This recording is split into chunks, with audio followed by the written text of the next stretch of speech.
할렐루야. 예, 반갑습니다. 상주교회 원로 목사로 초대받긴 했지만은 저희 교회에서는 상주교회에서는 65세 은퇴로 교회로 정해놨기에 그래서 조금 일찍 은퇴했습니다.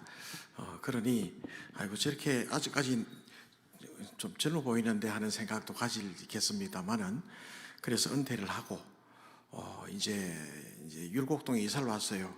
이사를 와서 이제 장 목사님도 평상시 잘 알고 또 운남교회 장로님들, 성도님들도 참 좋으시다는 얘기를 많이 듣고 그래서 교회를 이제 가야 되는데 장 목사님께서 우리 교회 오세요 해서 한 2주 정도 나왔었어요. 나오다가 그래 죄송합니다. 소개를 하시더라고. 그래서 천상 운남교회 성도로 이제 평신도로 돌아가야 되잖아요. 그래서 운남교회 다녀야 되겠다 생각을 하고 우리 백장로님도 인사도 드리고 그런데 설교를 시켜요. 그래서 뭔 설교를 해야 되겠나 이제 하는데 재직에 대한 얘기도 뭐 좀 해달라고 해서 오늘 서게 됐습니다. 평상시에도 우리 장 목사님 제가 존경하고 또 우리 백장로님 비롯해서 많은 장로님들을 제가 존경하고 그래서 교회에서 뵐 때 같이 성도로서 한 사람 봐주면 좋을 것 같아요. 예, 할렐루야. 예, 그렇게 은혜 나누고 또 목회하면서 느낀 점들을 좀 말씀드리면 좋지 않겠나 생각을 합니다. 오늘날 이 정치나 사회를 볼 때 참 영적으로 혼탁하잖아요. 차별금지법이라든지 뭐 동성애 문제라든지 저희들이 어릴 때 40년 50년 전에만 해도 그런 일들은 있을 수 없었는데 그런 어두운 일들이 계속 드러나게 되고 사회가 어떻게 돌아가는가, 그 다음에 이 교회는 어떤 방향으로 또 나가야 될 것인가 상당히 참 고민을 많이 하게 되는 이 시대 같아요. 오래전에 제가 대학원에 다닐 때 교수님 한 분이 한국분인데 이제 집은 밴쿠버에 있었단 말이에요. 그래서 방학을 하면 집으로 돌아가셨다가 또 이제 개학을 하면 오셔서 강의하고 그래서 개학을 하면서 첫 시간에 그 당시에 이미 오래전이니까 비디오 테이프를 2개를 가져왔어요. 그래서 자 여러분 앞으로 이 사회는 앞으로 이 세계는 영적으로 엄청 혼탁할 때가 올 것이다. 그래서 그게 이제 보여주는데 보니까 미국 LA에 사탄교회가 진짜 있단 말이에요. 사탄교회가.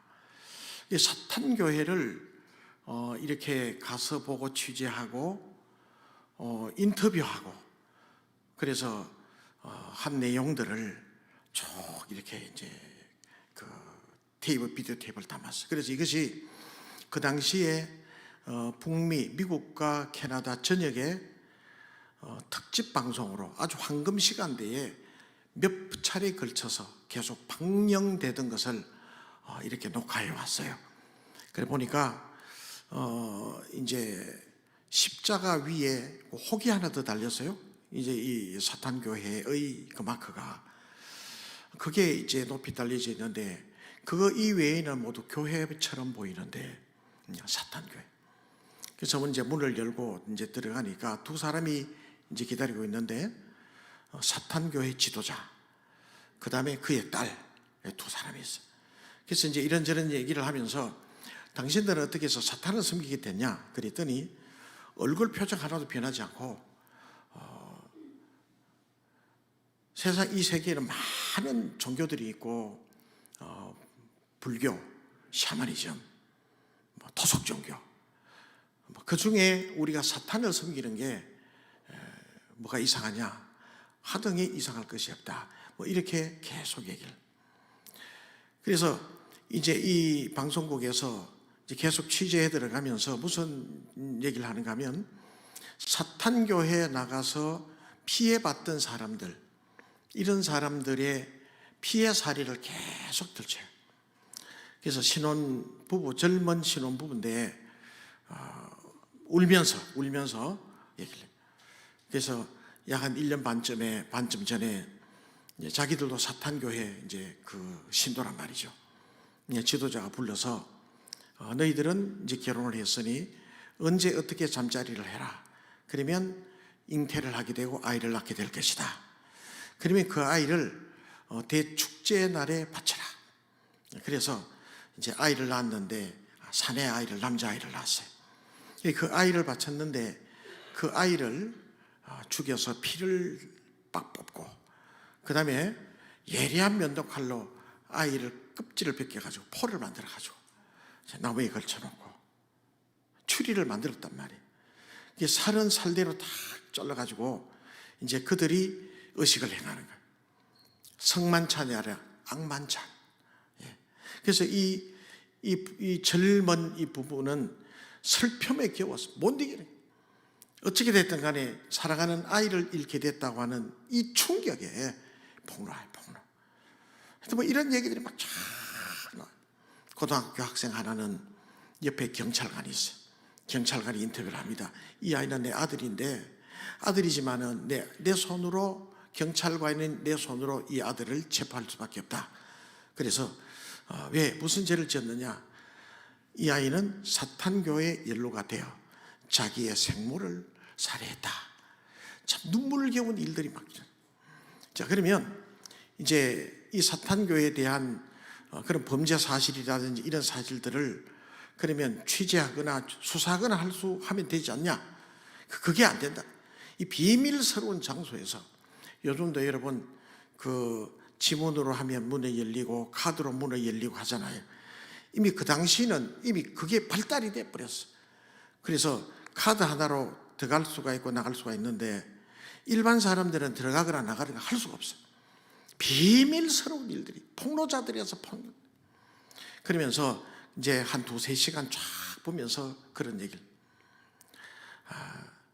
이 사탄교회에 대한 이 조직은 미국의 그 어떤 마피아 조직보다 훨씬 더 저변 확대가 되고 조직화되어서 앞으로 전 세계는 영적으로 굉장히 혼탁할 것을 우려한다.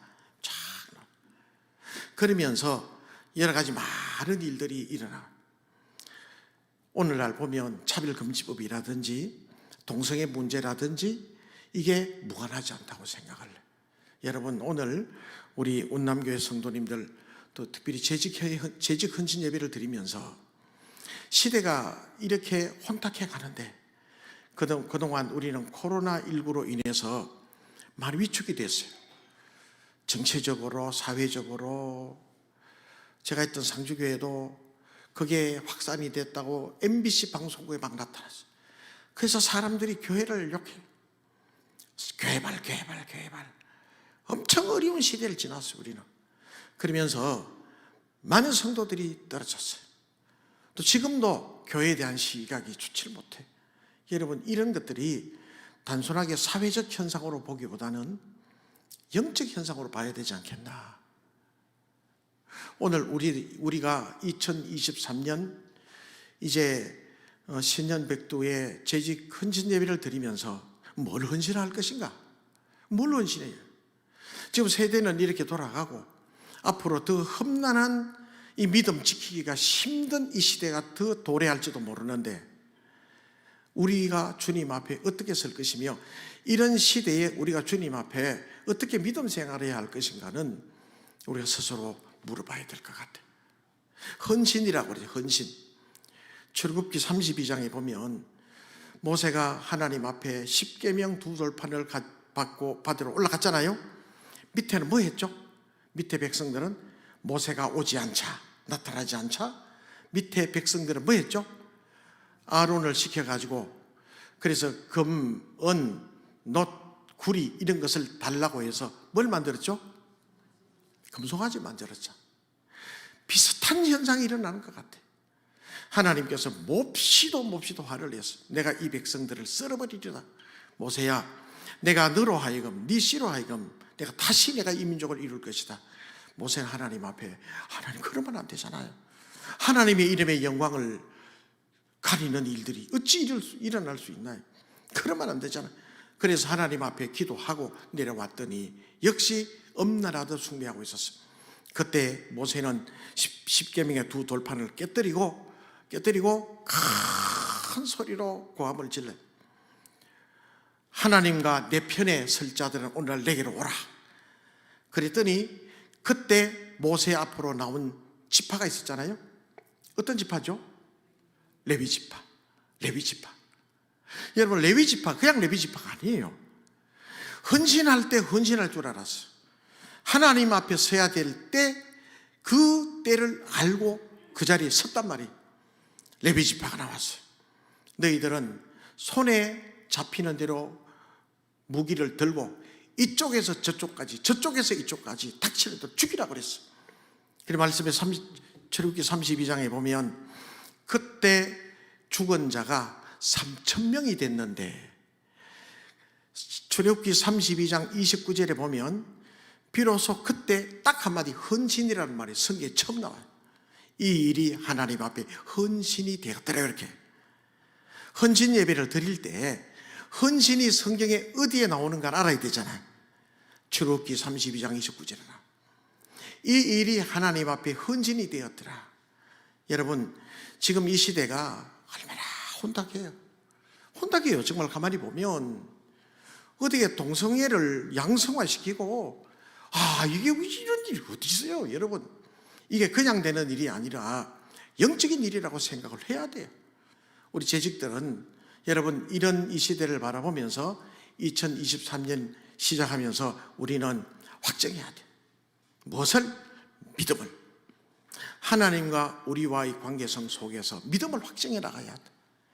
헌신하며 헌신 예배를 드리는 우리 모든 재직들은 오늘 하나님 앞에 내 믿음이 어디 있느냐, 오늘 본문의 말씀에 보면 너희 믿음이 어디 있는가 스스로를 시험하고 스스로를 확정하라고 그러잖아요.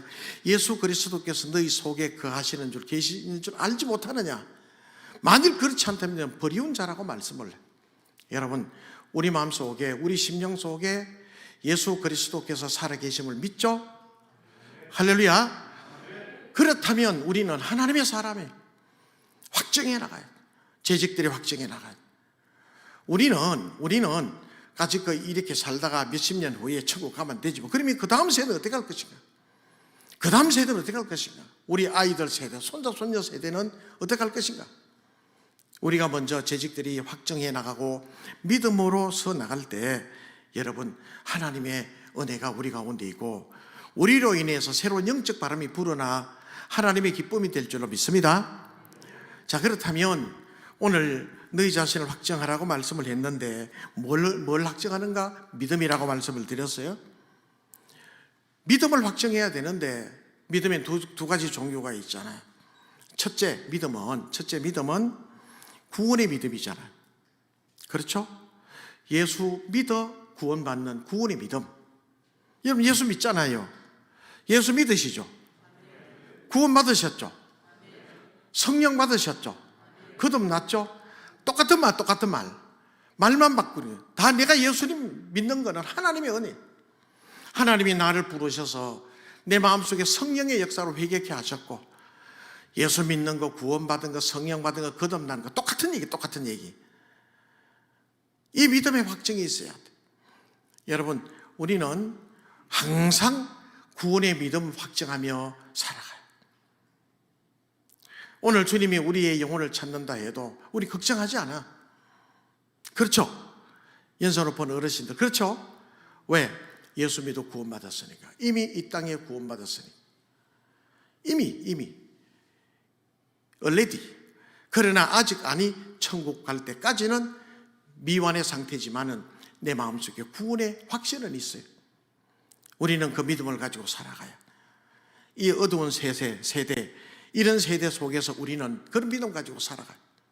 제가 시골교회 목회할 때 포항 쪽에 한 20명 되는 교회에 부임을 해가지고 그래서 믿음 강조하고 이래 하는데 할머니 집사님 한 분이 이제 몸이 많이 좋지 않다 해서 곧 돌아가실 것 같다 해서 신방을 갔어요. 신방을 가서 이제 물었죠. 기도하면서 집사님 그래 좀 못한 말이지만은 오늘 주님 찾아오셔도 천국 갈 수 있으시죠? 물었어요. 그랬더니 뭐라고 대답해야 돼요? 그러면 우리 권사님들 뭐라고 대답해야 돼요? 예? 아멘 해야 되죠. 당연히 그래야 되잖아요. 맞죠? 당연히 아멘 해야 되는데 그 집사님이 평상시에 새벽기도도 잘 나오시고 주일 성수 잘하시고 믿음 참 본을 보이는 집사님인데 이 집사님이 배시시 웃으면서 하는 말이 아이고 그걸 내가 어떻게 아는겨 가봐야 알지요 막 이러는 거예요. 여러분 가봐야 안다고 생각하는 분 계시나요? 참 이 목회자는 그럴 때 기가 막혀요. 가봐야 알다니. 그래서 요한복음 5장 24절을 펴서 같이 읽기 시작했어요. 요한복음 5장 24절 내가 진실로 진실로 너희에게 이르노니 내 말을 듣고 또 나 보내신 이를 믿는 자는 영생을 얻었고 심판에 이르지 아니하나니 사망에서 생명으로 옮겼느니라. 할렐루야. 내 말을 듣고 또 나 보내신 이를 믿는 자는 영생을 얻었어. 심판에 이르지 않아. 사망에서 생명으로 옮겼다고 말씀해요. 몇 번 읽어드렸어요. 그랬더니 나중에 하시는 말씀이 목사님 알았어요. 내 믿음 있어요. 아멘. 며칠 지나지 않아서 그 집사님이 천국 가셨어요. 그럴 때 마음에 얼마나 큰 기쁨이 생겼는지. 여러분 예수 믿어 영접하면 구원받는 거예요. 가장 기본적인 거예요. 여러분 그런 믿음 있으시잖아요. 예수 믿으면 구원받아. 구원 예수 믿어. 여러분 하나님이 우리에게 예수 그리스도의 십자가의 선물을 주셨고 우리를 부르셨어요. 선택하셔서 부르셨어요. 아멘 하면서 나왔어요. 여러분 가운데는 어릴 때부터 믿음 생활 잘하는 가정에서 태어난 모태신앙도 있지만 제 같은 경우에는 예수 안 믿었어요. 그래서 군대에서 하나님의 음성을 들었어요. 극적인 일이잖아요. 하나님의 은혜가 얼마나 감사한지 몰라. 예수 그리스도를 마음속에 영접할 수 있도록 성령의 은혜를 베풀어 주시고 믿게 하셨다. 구원의 은혜. 구원받는 구원의 믿음. 예수 믿으면 누구든지 구원받는 구원의 믿음이 있어요. 이건 기본이에요. 기본. 이거는 오늘 등록한 성도도 마찬가지고 어제 등록하여 예수 믿기로 작정한 성도들도 마찬가지예요. 다 예수 믿으면 구원받는 구원의 믿음. 여러분 이 믿음이 있어야 그 다음 진행할 수가 있거든요.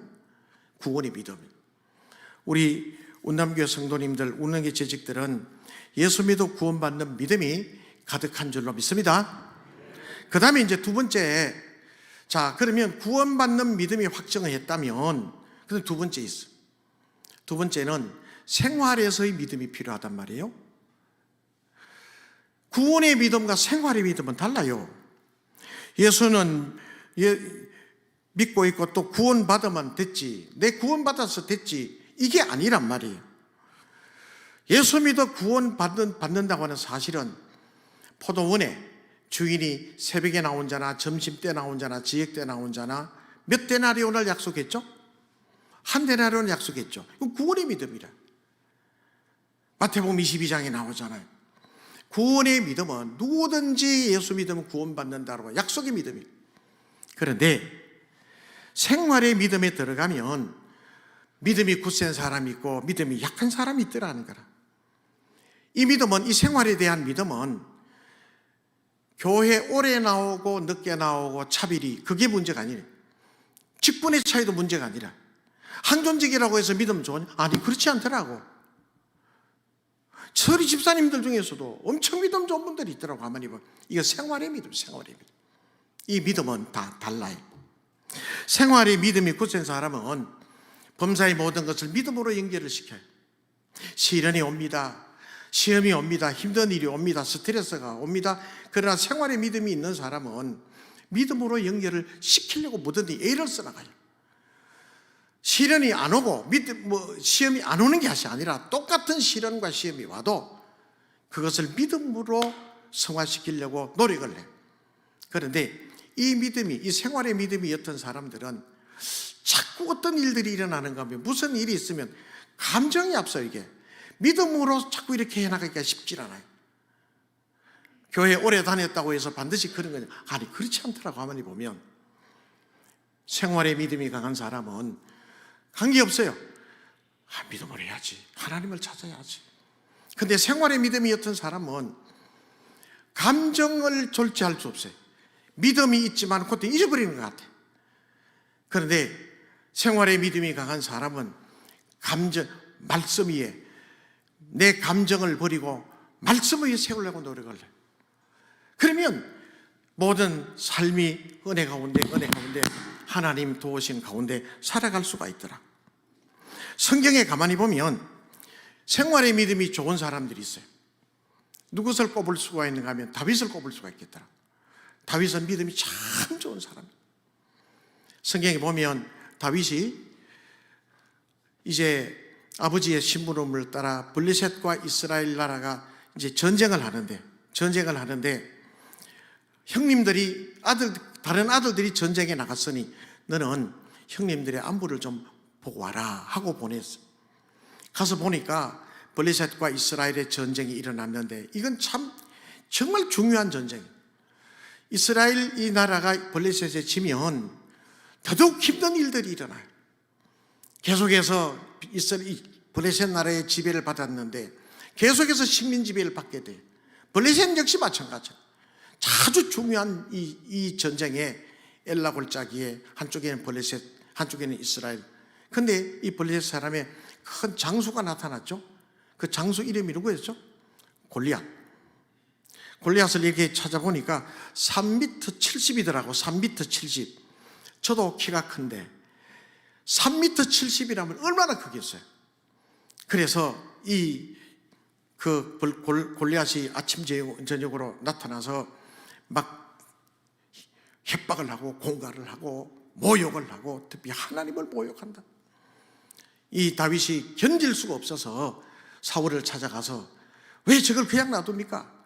어떻게 할 수 있냐? 방법이 없잖아. 내가 나가보겠습니다. 야, 이 사람아, 네 같은 사람이 뭘 그렇게 할 수 있다고? 아니요. 하나님의 이름이 저렇게 모욕을 받는데. 그래서 그러면 정거를 타면 이거 봐.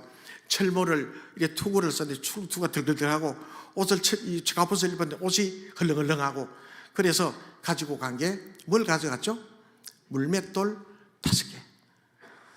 그래서 물맷돌을 5개를 가지고 뛰어가니, 여러분, 물매라고 하는 것은 우리 생활에는 없잖아요. 이스라엘에 가면, 그게 중동 지방에 가면 물매는 이 가죽 끈으로 되어 있는데 이걸 한번 돌리면요, 이게 휙휙휙 굉장히 무서워요, 이거 사실은. 그래서 그걸 가지고 나가니 이 블레셋 나라의 이 골리앗이 이 다윗에게 나오면서 절가락 하면서, 야, 이놈아, 내가 개냐 이놈아 하면서 막 욕을 하면서 막 절경제 나오는데, 그때 말씀에 보면 다윗은 너는 칼과 창과 단창으로 내게 나오지만 나는 네가 모욕하는 만군의 여호와의 이름으로 내가 네게 간다 하고 물매를 던졌더니 어떻게 됐죠? 돌이 골리앗의 이마에 박혔다고 하는 게 이게 기적이란 말이에요. 그러니까 보면 그 당시에 이래 그 투구를 보면 투구의 이 머리로 이래서 코까지 이래 내려온단 말이에요. 근데 이게 불가사예요. 그런데 어떻게 이마에 박혔는가, 그 돌이. 많은 사람들 해석했어요. 그런데 저 서울의 한소망교회 유영모 목사님, 지난번에 총회장 되신 분이 집회 와서 그러시더라고. 이게 불가사의한 일인데 아마도 이 블레셋의 골리앗이 야, 이놈아 하면서 들 때 투가 벗겨졌다는 거라. 하여튼 뭐 이렇게 하든 저렇게 하든 믿거나 말거나 돌이 이마에 박혔어요. 여러분, 이 다윗의 이 행동은 힘이 있거나 지혜가 있거나 인간의 힘으로 된 것이 아니라 하나님을 믿는 믿음이었어요. 여러분, 오늘날도 우리가 살아가는 이 세상에 가만히 보면 얼마나 많은 골리앗들이 우리를 위협하고 달려듭니까? 덤벼들고 시험하고 용기 잃게 하고 넘어지게. 어떤 데는 질병의 골리앗이 찾아오기도 해요. 어떤 데는 자식들이 골리앗이 되어서 시험하게 해요. 절거랑 하면서 나와서 야야 네가 하나님을 믿는다고, 네가 믿음이 있다고, 야 이놈아 네가 믿음이 있다고 많은 성도들에게 자꾸 달려들어요. 경제적인 어려움으로, 육신의 질병으로, 부부간의 불협화음으로, 부모와 자식 간의 이런 자식들의 문제로 수많은 이 인생의 골리앗들이 절거랑 소리를 내서 우리 인생들을 괴롭혀요. 심지어는 영적인 문제를 가지고 우리의 믿음을 떨어뜨리게 해요. 이럴 때 여러분, 생활의 믿음이 강한 사람은 잠시 흔들리는 것 같지만 곧바로 정신을 차리고 하나님의 말씀을 굳게 붙잡는 줄로 믿으시길 바랍니다. 그러나 생활의 믿음이 약한 사람은 하나님을 향한 믿음보다는 감정으로 치우치기 쉬워요. 감정으로 치우치면 실패하잖아요. 말씀을 생각해야 되는데 막 감정으로 치우쳐요. 그러면 골리앗에게 지부리고 말아요. 그러니 여러분, 우리에게 더욱 확정하며 나가야 될 필요성은, 구원의 확신을 가진 자는 생활의 믿음을 가져. 말씀에 보면, 마가복음 2장에 보면 가버나움 동네에 중풍병자 한 사람 아저씨가 있었잖아요. 4명의 친구들이 들것을 들고 예수님 앞에 올 때 하도 사람들이 많아서 용신할 수 없어서 지붕을 뜯어내렸다 그랬잖아요. 그때 주님께서 바라보시면서 하시는 말씀이, 그들의 믿음을 보시고 소자야 네 믿음이 크도다. 그들의 믿음이라고 하는 것은 중풍병자 아저씨의 믿음이 아니라 이 친구를 예수님에게 데리고 가면 주님께서 고쳐주실 것이라고 하는 믿음을 가졌던 내 친구의 믿음이었잖아요. 맞죠? 내 친구의 믿음을 보시고 네 믿음이 너희들의 믿음이 구원했다.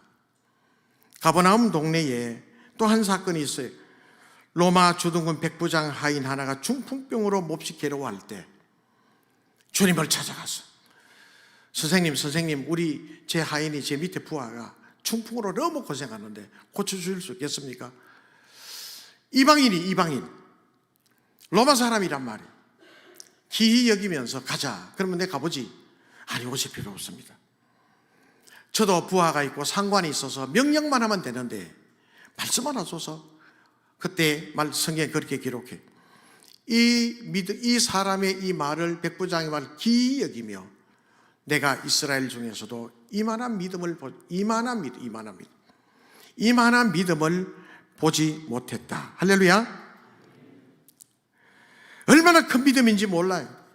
예수 믿어 구원받은 그 믿음, 예수 믿어 내가 구원받은 구원의 믿음을 넘어서 거기에 우리가 만족할 것이 아니라, 그걸 위해서 우리가 내 구원을 위해서만 살아갈 것이 아니라 생활에 살아가면서 하나님 앞에 우리가 어떻게 사회를 바라보면서, 가정을 바라보면서 생활 속에서 내가 어떤 믿음을 가져야 될 것인가를 우리는 마음속에 다짐하고 확정해야 합니다. 그래서 히브리서 11장 6절에 보면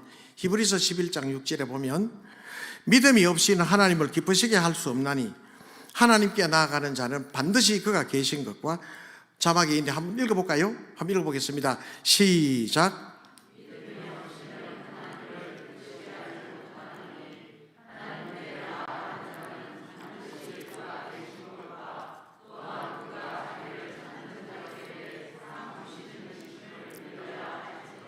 아멘. 이런 믿음을 하나님 기뻐하죠. 하나님께 나아가는 자는 반드시 하나님이 살아계신 것과 그가 자기를 찾는 자들에게는 상 주신 하나님을 믿어야 돼. 할렐루야. 그 하나님을 믿어야 돼. 그 믿음이 있어야 된단 말이에요. 이 믿음이 있을 때 우리는 하나님 앞에 귀하게 쓰임받고 살아갈 수 있어요. 그런데 이 믿음이 없으면 우리는 밖에 밟히는 소금이 될 수밖에 없어요. 예수를 믿는 사람이지만은 믿는 믿음의 능력도 없어요. 그럴듯한 거룩한 모양은 있어도 믿음의 능력이 없는 걸, 믿음의 힘이 없는 걸, 여러분, 이런 생활의 믿음, 그런 하나님 앞에 살아가는 그 믿음을 가지게 되시기를 주님의 이름으로 축원합니다. 제가 아까 시골교회 얘기를 했는데, 결혼하고 5개월 만에 시골 교회를 갔어요. 포항에 있는 포항로의 작은 교회에 갔어요. 20명 딱 되는데, 동네는 큰데, 근데 교회가 그 당시 그동안에 부흥이 되지도 않고, 그래, 그 동네에 가면 동네 앞에 큰 아름들이 나무들이 있고, 제 아름으로 2아름, 3아름 되는 나무들이 절비에 있어요. 그래서 그 나무를 뭐 동수나무라 하기도 하고, 동네를 지키는 나무라 하기도 하고, 매년마다 그 동네 그 나무에게 절해서, 그래서 제사도 지내는데, 집집마다 얼마씩 이래 돈을 굳어서 그 뭐 돼지도 사고 하는데, 심지어 교회 와서 그 돈을 받으러 오기도 했단 말이에요. 이 기맥힌 일이라. 그래서 가만히 보니까 이 교회에 믿음이 없어요. 믿음이. 가만히 보니까. 그래서 믿음을 계속 설교. 그 당시에 가보니까 교회는 한 30평, 한 30여 평 요랬다. 33평. 요즘도 여러분 아파트에도 36평 다 살잖아요. 보통 보면 30평 되는 교회. 부럭꾸러 짓는데 그냥 겨울에는 막 바람이 술술술 들어오고, 위에 지붕에는 함석, 양철 함석으로 위에 보여요. 이렇게 그 뼈대가 보이고 이러는데, 근데 비만 오면 막 우두두두 떨어지고, 그래서 꼭 제가 그 당시에 그 비 올 때마다 예배 시간에 막 장마철에 비가 오면 이게 막 우두두두 떨어져서 제가 느끼기에, 야, 이거 꼭 공상당 따발총 소리 같다, 이런 소리 정도로 비가 막 탁 때리고, 그 다음에 그 바로 옆에 이제 사택이 있었어요. 요즘은 아무리 그 시골이라도 그런 집은 없을 거예요. 근데 그 사택이 흙으로 지은 옛날 집들 보면 흙으로 짓는데 천장도 낮고 지붕도 다 낮잖아요. 그래서 문도 낮고 문도 요만하고, 그래서 이제 대청 마루가 있고, 또 안방으로 들어가려면 안방도 문틀도 꼭 저한테 요 정도 돼요. 요렇게. 그래서 이렇게 숙여서 들어가야 되고, 그래서 이제 안방에 들어가서 보면 안방도 옛날 집은 석가래가 쭉쭉 나오잖아요. 우리 어르신들 다 보면 생각 옛날 그런 집 있잖아요. 그래서 제가 키가 원창 커서 못 일어서는 거라. 그래서 일어서면서 받치고, 또 문 나오면서 받치고, 들어가면서 받치고, 얼마나 많이 받친지 몰라. 그래서 여러분 저 목사님 머리카락이 저리 없나, 그때 하도 받쳐가지고 머리가 그때부터 대머리가 된 것 같아요, 제가. 근데 이런 고충을 이 성도님들이 하셨어요. 재직회를 또 가는데, 그래, 그 당시에 제가 가기 전까지만 해도 보조받는 교회였단 말이에요. 큰 교회에서 이렇게 생활비를 보조받아서 목회자가 살고 이런, 제가 가서 그거부터 끊읍시다. 이거 죽을 먹든 밥을 먹든 냉수를 먹든 간에 우리 이러지 맙시다. 하나님 보면 되지 않나. 그래, 그것부터 끊고. 그래서 몇 달 지냈는데, 아니 이게 이제 겨울이 찾아오니까 이게 문제가 되는 거예요. 이게 추운 집에 이게 어떡하나. 그래서 재직회를 하는데, 이제 뭐 한 20명 앉혀놓고 재직회를 하는데, 이제 이래, 자 다음 안건 뭐 기타 사항 얘기하세요 이랬더니, 제 앞에 있던 남자 집사님 요래 보시면서, 그때는 제가 목사 아수를 안 받는데 전도사 했거든요. 전사님, 우리 사택 집시다. 이거 싹 밀어버리고 사택 집시다. 그래서 아니, 보조받는 교회에서 지금 매년마다 마이너스 되는데 뭘 가지고 사택 짓죠? 이랬더니, 참 뭐 눈이 한 20명 되는 이 재직들이 비록 시골 교회였지만은 눈이 바짝바짝 보면서, 그 당시에 제가 믿음 막 강조했다고 그랬잖아요. 믿음이 있어야지. 믿음으로 하나님 바라봐야지. 그랬더니 요래 보면서 하는 말이, 믿음으로 하면 된다 해놓고, 그 얘기를 딱 해요. 뭐로 하면 된다 그래요? 믿음으로 하면 된다고. 그래서 제가요, 얼마나 감사해. 너무 감사했어요.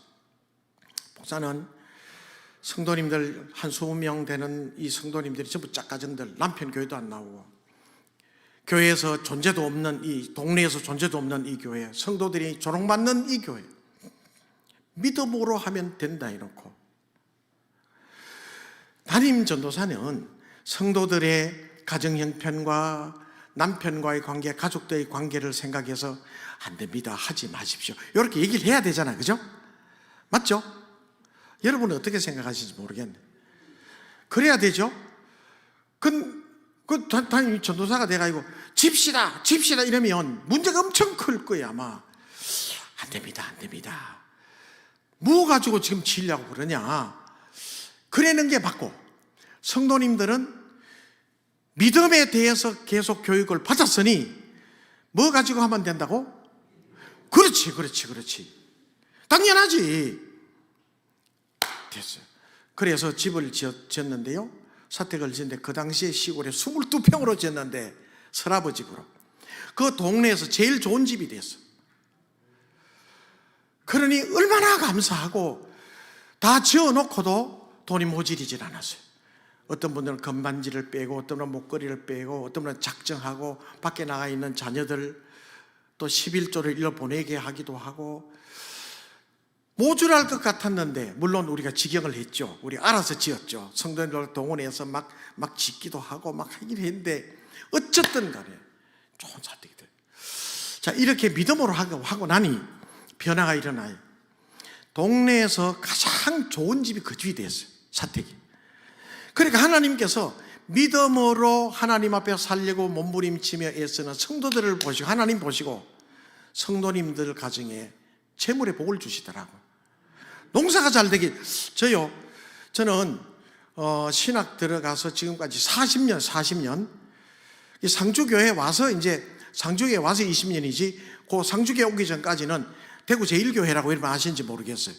대구에 가면 대구 제1교회가 있어요. 대구 제1교회에서 부목사 10년을 했어요. 10년 하고 여기로 와서 이제 20년 상주교회 왔는데, 그 역사 가운데 다른 건 잘 모르겠어요. 믿음으로 하려고 하는 성도들은 하나님이 복을 주시더라고요. 그 고백할 수 있어요. 얼마든지 전 자랑할 수 있어요.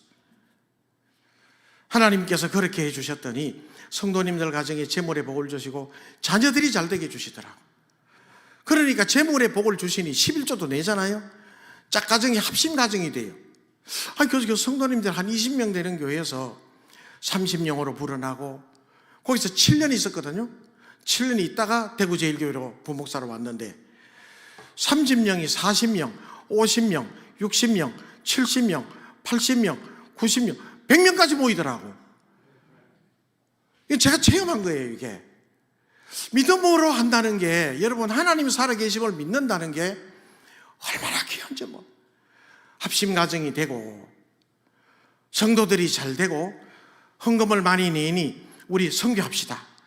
선교하게 되고, 선교사님들에게 선교비 보내고, 선교사를 위해서 열심히 기도하고, 그랬더니 성도님들을 포항 시내에서도 막 들어오게 하시더라.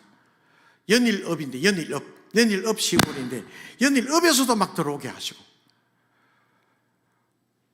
그랬더니 하나님께서 하나님 우리 성도님들이 이제 담임 전도사를 위해서 이렇게 믿음으로 헌신한 이 성도님들 축복해 주세요.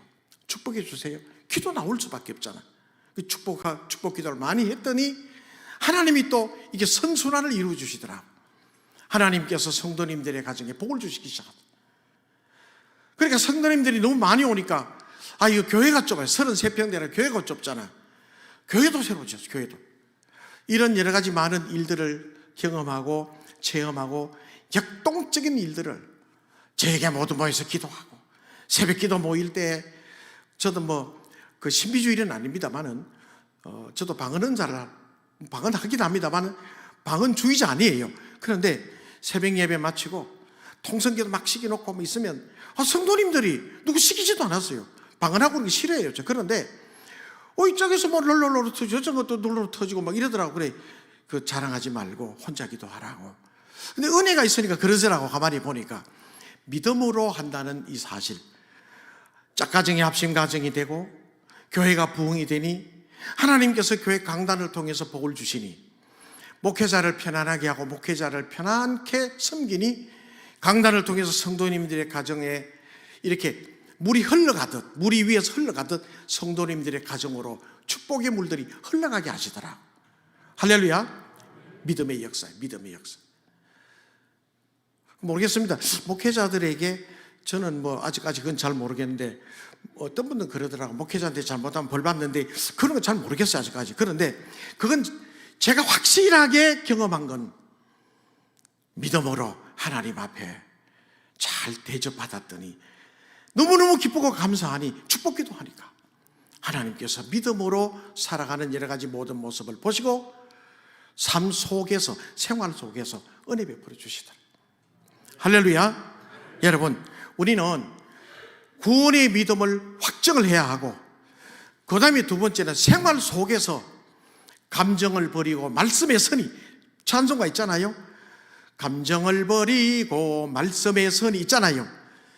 그러면 내가 오직 주님만 붙들게 돼 있더라고. 가만히 보면 우리 재직들은 여러분 구원의 확신을 가지시고 생활 속에서 믿음을 가지시길 주님의 이름으로 축원합니다. 그렇다면 이 믿음을 가지려면 두 가지 조건이 있어요. 첫째는 우선순위. 이 프라이오리티 문제라. 여러분, 우리의 이제 사람들은요, 누구든지 무엇을 우선순위에 놓고 사느냐에 따라 그 사람의 정체성에 달렸어. 가만히 생각해 보세요. 여러분들의 인생의 프라이오리티는 무엇인가? 우선순위 뭔가? 나는 하나님을 우선순위에 놓고 살래. 나 하나님을 우선순위에 놓고 살래. 간혹 보면 예수 믿으면 복 받는다더라, 예수 믿으면 병 난다더라, 예수 믿으면 사업 잘 된다더라. 그래서 교회 오는 사람들도 있어요. 그러나 믿음 생활 하다 보면 우선순위가 바뀌어요. 물론 그것도 좋지만 하나님을 의지하고 사는 것을 우선순위에 둬야 해. 그 다음 그러면 건강이나 자식들이나 그 다음에 사업은 따라오게 되더라고. 할렐루야. 우선순위 문제. 우선순위를 어떻게 세우느냐 너무 중요해요. 그 다음에 두 번째는 용기가 있어야 돼. 믿음은 용기라고 생각을 해요. 내가 우선순위를 정해놓고 내가 예수 믿어 구원받은 확신이 있다면 그 다음에는 생활 속에서는 용기 있게 나가야 돼. 선택하는 것은 내가 해야 되잖아. 이 두 가지, 프라이오리티, 그 다음에 용기, 이 두 가지를 마음속에 숙지하고, 여러분 이 시대, 이 혼탁한 이 시대에 바로 서야 돼. 운남교회 모든 성도님들, 저도 이제 운남교 성도입니다. 같이 믿음으로 서서 주님 의지하는 역사 있게 되시기를 주님의 이름으로 축원합니다.